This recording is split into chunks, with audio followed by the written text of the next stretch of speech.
Hi guys, and welcome to MakeupClasses.com, and this is Makeup Tip Monday number 16.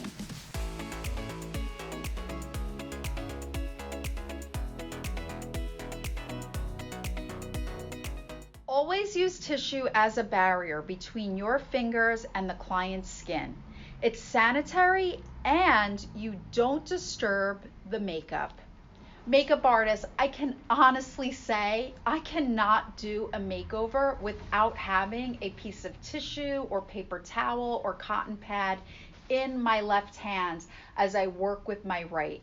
It is so important to have a barrier between you and the other person that you're working on. One, it's sanitary.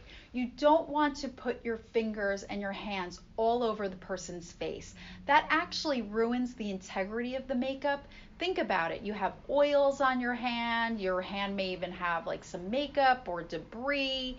You don't want that on the person's face. You don't want that on their makeup.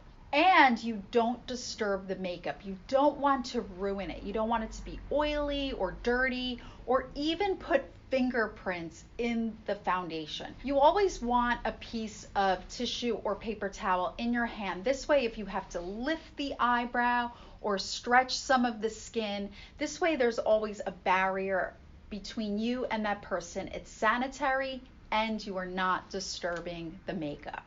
Well guys, I hope today's Makeup Tip Monday helps. I hope you use it. Drop me a line down below if this is a habit that you have in your makeup artistry career. I highly recommend that you develop really good habits. It's just going to help your career blossom even more. Please like, subscribe, and I'll see you next time, next week at Makeup Tip Monday.